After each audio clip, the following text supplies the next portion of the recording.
नमस्कार, बहुत स्वागत है आप सभी का। आप देख रहे हैं आपकी बात। मैं हूं आपके साथ अभिलाष मिश्रा। छत्तीसगढ़ में बीजेपी की केंद्रीय नेतृत्व का एक के बाद एक बड़ा दौरा चल रहा है। आज बिलासपुर में राष्ट्रीय अध्यक्ष जेपी नड्डा ने हुंकार भरी, जहां उन्होंने केंद्र और रमन सरकार के कामकाज की तारीफ की। उधर कांग्रेस भी बूथ चलो अभियान चला रही है और फिर से सरकार बनाने का दावा कर रही है। चूंकि बिलासपुर संभाग में सबसे ज्यादा 24 विधानसभा सीटें हैं, इसलिए दोनों पार्टियां कोई चूक नहीं करना चाहती। लिहाजा अब कहीं ना कहीं एक के बाद एक जो हाई प्रोफाइल दौरे हो रहे हैं, उसे लेकर बीजेपी कांग्रेस आमने सामने है। इसी पर करेंगे आज आपकी बात।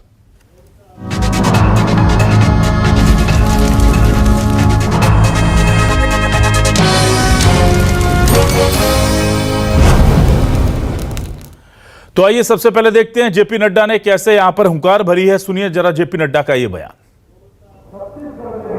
34.5 लाख इज्जत घर में, मतलब छत्तीसगढ़ में भी 34.5 लाख बहने अपने दैनिक नित्यक्रम के लिए खेतों में जाया।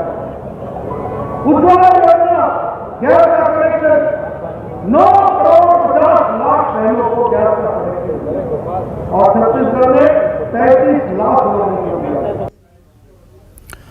और उधर सीएम बघेल ने क्या कहा है जेपी नड्डा के इस बयान को लेकर, पीएम मोदी को लेकर, मणिपुर में चल रही हिंसा को लेकर, यह भी सुनिए। गिरिराज सिंह जी आए, अभी अब नड्डा जी आ रहे हैं, इसके बाद प्रधानमंत्री भारतीय जनता पार्टी बिलासपुर संभाग पर कब्जा करेंगे कह रही है बीजेपी। देखिए, ये तो अपने पार्टी में लोग कब्जा करने के लिए लड़ रहे हैं।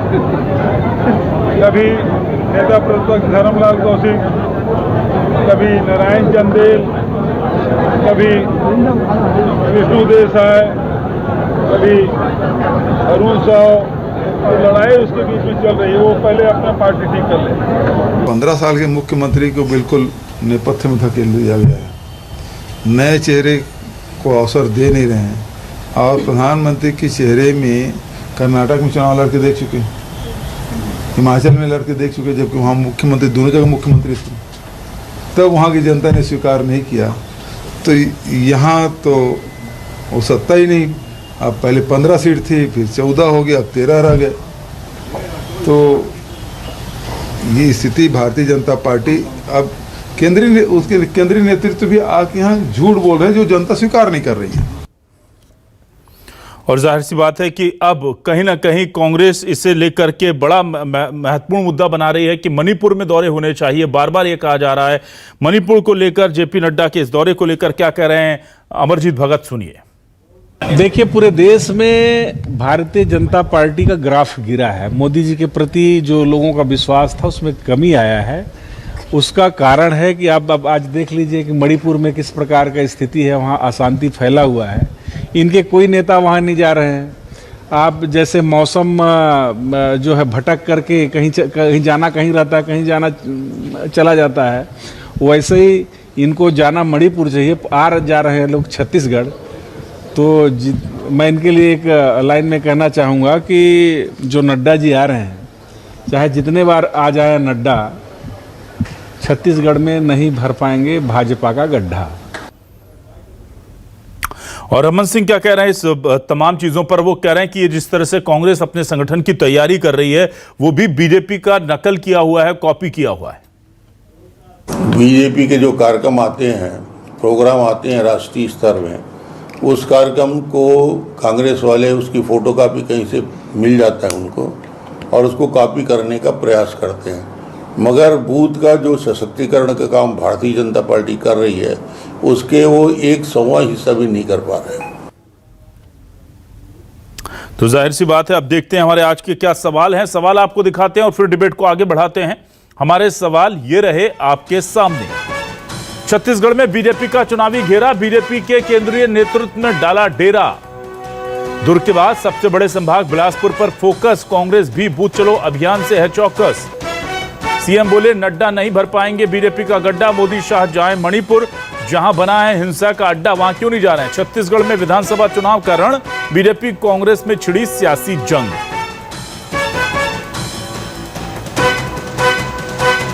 आइए, हमारे खास मेहमान जुड़ चुके हैं, उनका मैं रुख कर लेता हूं। आज हमने कांग्रेस से आमंत्रित किया है वरिष्ठ नेता चंद्रशेखर शुक्ला जी को। चंद्रशेखर शुक्ला जी, बहुत स्वागत करता हूं सर आपका हमारे इस खास डिबेट शो में। मेरे साथ आज के.एस. चौहान साहब, वरिष्ठ नेता बीजेपी से जुड़े हुए हैं। चौहान जी, बहुत बहुत स्वागत है आपका भी हमारे इस खास डिबेट में। और डॉक्टर विश्वेश ठाकरे साहब हमारे साथ जुड़े हुए हैं, वरिष्ठ पत्रकार, छत्तीसगढ़ के जाने माने चेहरे। ठाकरे साहब, बहुत बहुत स्वागत आपका। चंद्रशेखर शुक्ला जी, लगातार बड़े बड़े हाई प्रोफाइल नेता आ रहे हैं। कुछ दिनों पहले राजनाथ जी आए थे, उससे पहले गिरिराज जी आए थे, नड्डा जी पहुंचे हैं। कैसा लग रहा है आपको इनकी मेहमान नवाजी करते हुए? देखिए अभिलाष जी, भारतीय जनता पार्टी व्यथित है और आसन भाव हार से घबराई हुई है। प्रदेश नेतृत्व में इनको भरोसा नहीं रहा, इसलिए ये एक असफल प्रयास है लगातार अपने राष्ट्रीय नेताओं को भेजने का। पिछले 5 महीनों में 150 से ज्यादा बार भारतीय जनता पार्टी के बड़े नेता आ चुके हैं, लेकिन ये आते हैं अपनी उपलब्धि, अपने काम, अपने विचार, अपनी बातों को नहीं बता पाते। जब ये आते हैं तो सिर्फ निंदा करना, घृणाजनक बात करना, लोगों को अपमानित करना, अपनी उपलब्धि नहीं बता पाते, अपने काम को नहीं बता पाते, क्योंकि इन्होंने कुछ किया ही नहीं। पिछले 15 साल का इनका कुशासन और मोदी जी के 9 साल की विफलताएं, चाहे वो नोटबंदी हो, चाहे वो कोरोना काल हो, चाहे ट्रेनों का रद्द होना हो, 46,000 ट्रेनें रद्द हुई छत्तीसगढ़ में। यहां तक कि जिसे एक वंदे भारत ट्रेन को चलाए थे उसको भी सिकंदराबाद भेज दिया इन्होंने। इनके पास बताने के लिए कुछ नहीं है। कभी बोलते थे 2020 में ये होगा, फिर बाद में बोले 2022 में किसानों की आय दुगनी होगी, इतने दिन में आवाज बढ़ जाएगा। अब 2024-26 का लक्ष्य दिखा रहे हैं। मणिपुर जल रहा है, जहां हिंसा का अड्डा है वहां जा नहीं पा रहे हैं जेपी नड्डा, और न ही भर पाएंगे बीजेपी का गड्ढा। ठीक है के.एस. चौहान साहब, ये कहा जा रहा है कि देखिए जाना तो चाहिए मणिपुर, वहां कोई नहीं जा रहा है और यहाँ के दौरे कर रहे हैं। चुनाव पहले दिख रहा है, देश नहीं दिख रहा, हिंसा नहीं दिख रही, लोगों के जलते घर नहीं दिख रहे। अभिलाष जी, मणिपुर का काम, मणिपुर के जो वहां पर की जो व्यवस्था है, वहां पर की जो प्रशासन है, वहां पर जो व्यवस्था करनी चाहिए केंद्र को, वो बिल्कुल बहुत ही मुस्तैदी से कर रही है और बहुत ही जवाबदारी से कर रही है। और दूसरी बात यह है कि इनको तो नैतिकता ही नहीं है कि ये सब चीजें बोले। क्यों? क्योंकि जब कवर्धा की घटना हुई थी तो मुख्यमंत्री कब पहुंचे थे और गृह मंत्री कितने दिनों में पहुंचे थे, और वहां के जो लोकल जो जनप्रतिनिधि थे वो कितने दिनों में पहुंचे थे? अब मोहम्मद अकबर जी, मैं ये पूछना चाहता हूं। दूसरी बात, जब बेमेतरा में मॉब लिंचिंग हुई तो कितनी दिन के बाद मुख्यमंत्री पहुंचे और गृह मंत्री पहुंचे और दूसरे मंत्री पहुंचे? मैं ये पूछना चाहता हूं। सरगुजा में जो घटना हुई आदिवासियों की, तो वहां पर कितनी दिन के बाद मुख्यमंत्री पहुंचे? और उसके बाद जब जो टारगेट किलिंग हो रहा था बस्तर में, तो वहां पर मुख्यमंत्री जी कितनी बार पहुंचे और कितनी बार नहीं पहुंचे? ये सब देख लेना चाहिए, उसके बाद ही सवाल उठाने चाहिए। क्योंकि जब आप खुद का अपना नाम नहीं कर पाते हैं तो दूसरों को बदनाम करते हैं, ये मुख्यमंत्री जी का काम है। दूसरी बात ये है, आज जो आप ये बोल रहे हैं कि इनको भरोसा नहीं रहा, तो मैं ये बोलना चाहता हूं कि मुख्यमंत्री जी के ऊपर तो शीर्ष नेतृत्व को भरोसा नहीं रहा। जो इनके पदाधिकारी और कार्यकर्ता जो बोलते नहीं थकते थे कि भूपेश है तो भरोसा है, आज वो 4 दिन से क्यों नहीं बोल रहे हैं? क्योंकि आज शीर्ष नेतृत्व को उनके ऊपर भरोसा नहीं है। इस वजह से डिप्टी सीएम बना दिया गया टी.एस. सिंहदेव जी को। उनको ये मालूम था कि अकेले हम चुनाव नहीं लड़ सकते हैं, जीतने की तो बात बहुत दूर की है, अकेले हम चुनाव नहीं लड़ सकते हैं। इस वजह से सीएम का डिप्टी सीएम ले आते हैं। जैसे 2018 में 4 लोगों को ठीक है चौहान जी, ठीक है, 2 लोगों पर काम कर। ठीक है। डॉक्टर विश्वेश ठाकरे जी, मुझे ये बताइए, क्या जो मैराथन विजिट चल रही है केंद्रीय नेताओं की, उससे बीजेपी को फायदा मिलता दिख रहा है, या आपको लग रहा है कि जैसे कांग्रेस कह रही है कि प्रदेश के नेतृत्व में संभावनाएं नजर नहीं आ रही, इसलिए अब ये मैराथन विजिट्स हैं? अभिलाष जी, सबसे पहले तो मैं अपने मन की एक बात है वो कह लेता हूँ जी, फिर आपके सवाल का जवाब देता हूँ। दरअसल क्या हुआ है कि पिछले कुछ दिनों से, चूंकि बनना भी चाहिए, माहौल जो है राजनीतिक रूप से गर्म हो रहा है, लेकिन गर्म हो रहा है माहौल, और दुख की बात यह है कि तल्ख होते जा रहा है। फिर से वो बयान जो चुनाव के पास आते आते जो बयान में तल्खियां आती हैं, वो इस बार चुनाव से 6 महीने पहले दिखाई दे रही हैं। ये एक पूरे प्रदेश के लिए या प्रदेश के राजनीतिक माहौल के लिए ये अच्छी बात नहीं है। तो सबसे पहले दोनों पार्टियों के जो नेता हैं उनसे आग्रह है कि माहौल को गर्म करें, माहौल को सक्रिय करें, तल्ख ना करें, जो कि अब जो बड़े नेता हैं उनके भाषणों में भी दिखने लगा है। अब नड्डा जी ने कहा है कि जैसे राहुल पढ़ते लिखते नहीं हैं, इस तरीके की भाषा, इस तरीके के जो बयान हैं वो आने बहुत जल्दी शुरू हो गए हैं। और दूसरी बात जो आप कह रहे हैं कि भारतीय जनता पार्टी को लाभ मिलेगा कि नहीं, तो निश्चित रूप से बड़ा नेता आता है तो उसके लिए जो कवायद होती है कि कार्यकर्ता अंदर गांव तक के पहुंचते हैं या बस्तियों तक के पहुंचते हैं, वहां से लोगों को लेकर आते हैं, फिर वो लोगों को लेकर आकर एक माहौल में लाते हैं जहां पे उनके पार्टी के झंडे बैनर होते हैं। तो माहौल इस तरीके से बनता है। तो कोई भी बड़ा नेता आता है तो वहां के कार्यकर्ता भी रिचार्ज होते हैं, चाहे वो कांग्रेस का बड़ा नेता है या बीजेपी का बड़ा नेता है। ये तो तमाम चीजें होती है, लेकिन ये सभी पार्टियां कर रही हैं, क्योंकि ऐसा नहीं है कि भारतीय जनता पार्टी के नेता आएंगे तो उनको लाभ मिलेगा और कांग्रेस के आएंगे तो कांग्रेस को लाभ नहीं मिलेगा। अब जैसे कल राजनाथ सिंह यहाँ पर आ रहे हैं, कांकेर में उनकी सभा है बस्तर में। परसों यहाँ पर आम आदमी पार्टी की बड़ी रैली है जिसमें मान साहब आ रहे हैं, पंजाब के मुख्यमंत्री, और केजरीवाल जी आ रहे हैं। तो ये जो सिलसिला है ये सभी पार्टियों को अलग अलग उस पर लाभ देता है।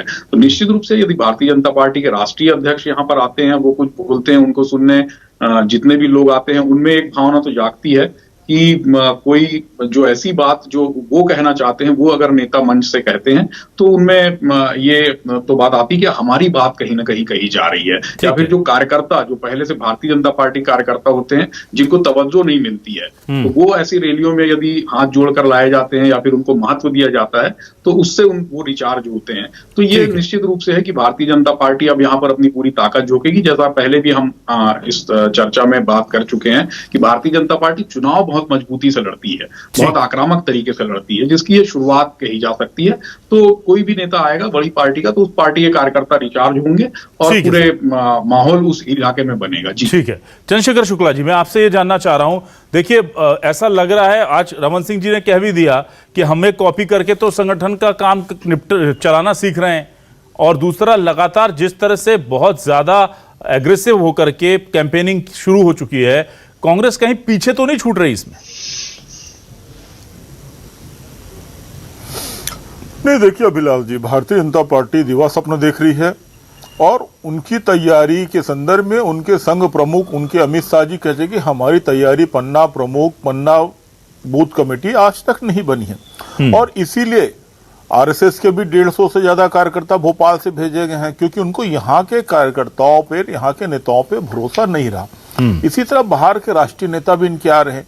अभी मेरे मित्र जो कि राजनीतिक अनुभव और अध्ययन दोनों के से कमजोर हैं और बगैर अध्ययन के चले आए हैं, मैं आपको बता दूं, इनके खुद के 9 राज्य में डिप्टी सीएम है। और कल टीएस सिंहदेव साहब ने कहा कि चुनाव भूपेश बघेल जी के नेतृत्व में होगा, वो कप्तानी करेंगे और वही मुख्यमंत्री की चेहरा है। लेकिन राजनीतिक अध्ययन का भाव, इस प्रकार की हल्की बातें करना भारतीय जनता पार्टी की प्रवृत्ति बन गई है, क्योंकि सोच भी नहीं है, शिक्षा भी नहीं है। लगातार प्रदेश को इन्होंने अनगलन बातों से ठगा है। प्रदेश की जनता और प्रदेश की जनता जान रही है। छत्तीसगढ़ की जनता को व्यापक लाभ मिला है मुख्यमंत्री भूपेश बघेल जी के बनने के बाद। ठीक है, कर्ज माफ हुआ है, बेरोजगारों को बेरोजगारी भत्ता मिले जो 15 साल में कभी नहीं मिला, वो अभी पिछले 4 महीने में मिल गया। जितना इन्होंने दिया उससे ज्यादा हमने दे दिया। लोगों को नौकरियां मिल रही हैं, अवसर मिल रहे हैं, आत्मानंद स्कूल खुले हैं, हमारी स्वास्थ्य सुविधाएं इतनी अच्छी हैं, हमारी स्वास्थ्य सुविधाओं को, हमारी पंचायती राज को, मनरेगा को, आवास सुविधाओं को केंद्र सरकार बुला के पुरस्कृत करती। भाजपा के पास बोलने बताने के लिए कुछ नहीं, सिर्फ दिखाने के लिए अपनी नाकामियां है, चाहे वो नोटबंदी की हो, चाहे वो कोरोना काल की नाकामी हो, चाहे वो काले धन की वापसी की नाकामी हो, चाहे बढ़ते डीजल पेट्रोल की कीमत हो। अरे टमाटर तक तो सस्ता कर नहीं पा रहे, क्या सुशासन लाएंगे ये? किसानों की आय दुगनी नहीं कर पाए, स्वामीनाथन आयोग लागू नहीं कर पाए, 3 काले किसान कानून लाकर किसानों को गिरवी रखने का इन्होंने प्रयास किया। बहुत सारी ऐसी बातें हैं। अरे ये ताबूत और कफन बेचने वाले लोग हैं, ये देश को लूटने वाले लोग हैं धर्म के नाम पर। एक आदि पुरुष को बैन कर दिया होते, वो भी नहीं कर पाए। बड़ी बड़ी आके बातें करते हैं। राजनाथ सिंह जी कल फिर आ रहे हैं, पूरे बस्तर से आदिवासी नेताओं का पोस्टर गायब है। न मोहन मंडावी का फोटो है, न केदार कश्यप का फोटो है। भाजपा के नेताओं के लिए वो गौण है। वहां के स्थानीय सांसद, पूर्व मंत्री महेश गागड़ा, इन सब किसी का फोटो नहीं, लता हुसैंडी का। सिर्फ राजनाथ सिंह जी का बड़ा बड़ा फोटो है। इनसे पूछो कि बस्तर के आदिवासियों का अपमान करने के लिए आ रहे हैं राजनाथ सिंह जी? ठीक है। चौहान जी नहीं जानते सब चीज, वो दुर्ग में बैठ के राजनीति करते हैं, उनको इस बात का अनुभव नहीं है। राजनीति में नए नए अध्ययन करके आना चाहिए। के.एस. चौहान साहब, फोटो तस्वीरें नहीं लगाई आपने अपने वरिष्ठ नेताओं की, स्थानीय नेताओं की, और उसको लेकर के देखिए कितने आहत हैं शुक्ला जी। कहने को तो बहुत कुछ है, अब किससे कहें हम, और कब तक यूं ही खामोश रहे और सहे हम। नहीं, मैं जानता हूँ आपका दर्द को चौहान जी, मैं जानता हूँ चौहान जी आपका दर्द। आपने तो मणिपुर की बात की। अरे मणिपुर में तो हेमंत बिस्वा शर्मा, राम शुक्ला जी बोलने दीजिए, ठीक है। क्यों जाए वहाँ?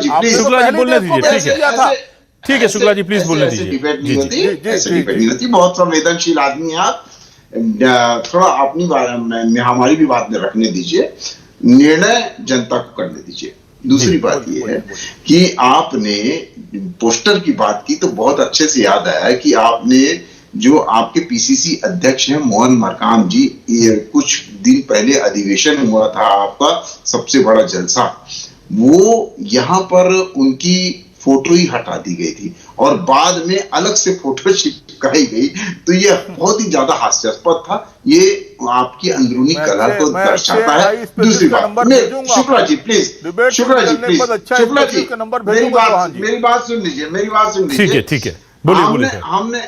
आपने बोला कि 150 पदाधिकारी लाए गए हैं और कार्यकर्ता लाए गए हैं यहाँ पर बताने के लिए, तो मैं ये बोलना चाहता हूँ, आपने तो पूरा कांग्रेस पार्टी को ही ले आया था अधिवेशन लेने के लिए। आप अधिवेशन यहाँ पर कराते हैं और 3-3 राज्यसभा सांसद दूसरे राज्यों से करवाते हैं। नहीं, अरे स्वाभाविक प्रक्रिया आपके लिए, जब हमारे कार्यकर्ता और पदाधिकारी आते हैं तो वो अस्वाभाविक है, और जब आपकी पूरी पार्टी उठ के आती है तो इसको क्या बोला जाए कि आपके प्रदेश के नेतृत्व को, आपके शीर्ष नेतृत्व को जरूरत नहीं है। इसीलिए आज डिप्टी सीएम बनाया गया है। बोल नहीं पा रहे हैं, पानी पी बोल नहीं पा रहे हैं चौहान साहब, बोल नहीं पा रहे हैं आप, सांस फूल गई है। ये आप इसको हाँपना बोलेंगे। नहीं, मैं समझ रहा हूँ, आपको समझ रहा हूँ, पानी लीजिए, सांस फूल गई आपकी। पहले ये समझ जाना चाहिए कि हाँपना बोलते किसको है, और आप इतने बड़े नेता हैं, आप बोल रहे हैं कि हाँपना किसको बोलते हैं, इसको हाँपना नहीं बोलते। मैं सिर्फ ये बोलना चाहता हूं कि आज आप जाके बूथ लेवल में क्या बोलेंगे कि आपने 2000 करोड़ का घोटाला किया है, 500 करोड़ का घोटाला किया है, 3-3 राज्यसभा सांसद दूसरी जगह से बना दिए हैं, शराबबंदी नहीं की है आपने, ये बोलेंगे? आप क्या बोलेंगे? सी फॉर कांग्रेस है, सी फॉर चीटिंग है, सी फॉर कंफ्यूजन है, सी फॉर करप्शन है, ये जाके बताइए। ये नहीं। और मैं ये बोलता हूं कि आप जितना रट के जवाब दूंगा, ठीक है, आप मेरे को सिर्फ एक काम बता दीजिए, फिर मैं जवाब दे दूंगा। मेरे को एक काम बता दीजिए जो 100 करोड़ रुपए का हो, जिसकी शिलान्यास आपने किया हो, जिसका फीता आपने काटा, और 100 करोड़ और 100 किलोमीटर की कोई ऐसी सड़क आपने बनाई हो इस कार्यकाल में, तो आप मेरे को बता दीजिए। अरे आप क्या बात करते हैं? जितने भी आपने फीते काटे हैं हमारे रमन सरकार की से चालू हुए थे, और जिसका आपने शिलान्यास किया है वो उसका आता पता नहीं है, सिर्फ कागजी कार्रवाई में, और कुछ नहीं है। जी ठीक है सर, मैं आता हूं विश्वेश ठाकरे जी के पास। डॉक्टर विश्वेश ठाकरे जी, ये मैं जानना चाह रहा हूं, क्या वाकई में बीजेपी हो या कांग्रेस, स्थानीय नेताओं की, स्थानीय कार्यकर्ताओं की उपेक्षा हो रही है क्या? जैसा कि आरोप शुक्ला जी लगा रहे हैं, और उधर आरोप लगा रहे थे चौहान साहब की, ये देखिए अपने प्रदेश अध्यक्ष कोई नहीं पूछते, वो कह रहे हैं कि इतने तमाम बड़े नेता वो पोस्टर से गायब हैं। क्या ये चल रहा है छत्तीसगढ़ में, दोनों ही दल? देखिए, ये इसमें थोड़ा सा लॉजिकल होना पड़ेगा दोनों पार्टियों को, कि क्या होता है कि जब स्थानीय नेताओं के फोटो लगते हैं तो उसमें आपसी मतभेद ज्यादा हो जाता है कि किसी की फोटो लगी, किसी की फोटो नहीं लगी। इसीलिए ये किया जाता है कि ज्यादातर बड़े नेता जो आ रहे हैं उनके फोटो लगाए जाएं। ये पूर्व मंत्री ठाकरे जी क्षमा चाहूंगा, सांसद पूर्व मंत्री केदार कश्यप, महेश गागड़ा, लता हुसैंडी, सांसद मोहन मंडावी, ये देखिए, अब ऐसे कई नाम हैं जो चंद्रशेखर जी जो याद नहीं आएंगे अपने को, लेकिन एक भी नाम अगर खराब हुआ, जैसे आप बता रहे थे, जो उदाहरण चौहान साहब दे रहे थे कि मोहन मरकाम का फोटो छूट गया था, तो अगर मान लो इस तरीके का एक भी हुआ, तब फिर ये सवाल खड़ा होता है, ये विवाद खड़ा होता है। इसीलिए ये मुद्दा ये नहीं होना चाहिए कि समर्थकों के फोटो लगाए जा रहे हैं कि नहीं, क्योंकि बहुत जिसके पास पैसा होगा, ऐसे लीडर्स भी लोकल में होते हैं जिनके पास पैसा होता है, और वो ऐसे बैनर बनवा देते हैं जो आज तक के बने नहीं है, और फिर वो सिर्फ अपना और सीएम साहब का या फिर जो प्रदेश अध्यक्ष हैं किसी पार्टी के, उनका फोटो लगाते हैं, और नीचे के जो नेता है उनका फोटो गायब कर देते हैं। जो बेचारा कार्यकर्ता दरी उठाने का काम करता है, जिसके पास पोस्टर लगाने के पैसे नहीं है, वो एक भी पोस्टर नहीं लगा पाता। तो ये पोस्टर वार तो एकदम से अलग बात है, लेकिन जो अभिलाष जी का सवाल है वो ये है कि समर्थकों को और जो लोकल कार्यकर्ता है उनको महत्व मिलता है कि नहीं। सबसे बड़ा मुद्दा ये है कि उनको महत्व किस तरीके से दिया जा रहा है वो काउंट करता है, क्योंकि जो पैसे वाला कार्यकर्ता होगा, जो व्यवसायी होगा, वो निश्चित रूप से गरीब कार्यकर्ता से ज्यादा पोस्टर लगाएगा। तो अगर मान लो उसको ज्यादा वेटेज मिला पोस्टर में, तो बुरा तो लगेगा। तो इसलिए ये मुद्दा तो राजनीति में बहुत ज्यादा नहीं आता है, लेकिन मेरा ये कहना है कि ये देखना चाहिए कि जो लोकल कार्यकर्ता है उसको कितना इंपॉर्टेंस वहां के नेता दे रहे हैं। यदि महेश गागड़ा जी को मंच पर स्थान नहीं मिलेगा, वो नीचे बैठेंगे, तो निश्चित रूप से आपका सवाल बहुत एकदम सही रहेगा कि यार एक पूर्व मंत्री है, उनको नहीं बुलाया गया है। लेकिन अगर मान लो वहां पर एक लोकल कार्यकर्ता है, उसको भी महत्व मिल रहा है, तो फिर पोस्टर की बात ये फिर निजी हो जाती है। तो मेरा ये मानना है, पर ये राजनीति जरूर अभिलाष जी यहाँ पर हो रही है कि कौन से पोस्टर में कौन है, वो किसके पोस्टर में, जिसके जो समर्थक है वो यदि पोस्टर लगा रहे, तो उसमें जो दूसरा, जो पार्टी के ही दूसरे खेमे के लोग हैं वो है कि नहीं है। और अगर वो नहीं है तो फिर एक इक्वेशन खड़ा होता है कि इस पार्टी में दो खेमे हैं, क्योंकि यहाँ पर उसके पोस्टर में उस बड़े नेता का फोटो नहीं है। तो कहीं ना कहीं पर चौहान साहब का भी कहना एकदम सही है, और चंद्रशेखर जी का भी कहना सही है कि दोनों जो मेरे साथी हैं उन दोनों का ये कहना लाजमी है कि कुछ नेताओं के फोटो जानबूझकर छोड़े जाते हैं, क्योंकि वो ये दिखाना चाहते हैं कि हमारा खेमा जो है वो ज्यादा मजबूत है और हम ज्यादा पोस्टर्स लगा पा रहे हैं। तो ये पोस्टर वार इसीलिए नाम दिया गया है। जो मीडिया में जो नाम चलता है पोस्टर वार, वो उसमें कहीं ना कहीं दूसरे पार्टी के साथ में अपने पार्टी के अंदर भी हमले होते हैं, वो पोस्टर के जरिए होते हैं। तो ये मेरे को लगता है। ठीक है, तो कुल मिलाकर के छत्तीसगढ़ में बड़े नेता आ रहे हैं, सबकी निगाह उस तरफ है, मैराथन बैठकें चल रही हैं, सभाएं हो रही हैं, रैलियां हो रही हैं, लेकिन असल चुनाव जिताने का दारोमदार इन बड़े बड़े चमकते चेहरों से ज्यादा उन जमीनी कार्यकर्ताओं का होता है, जो यहां पर झंडे, डंडे और दरियां उठाते बिछाते रहते हैं। अब उनको लेकर पार्टी क्या सोच रही है और उन्हें कैसे उपकृत करेगी, ये देखना दिलचस्प होगा। शुक्रिया चंद्रशेखर शुक्ला जी, के एस चौहान साहब, डॉक्टर विश्वेश ठाकरे जी, हमारे साथ जुड़ने के लिए। तीनों ही मेहमानों का बहुत बहुत शुक्रिया। दर्शकों का भी शुक्रिया। नमस्कार।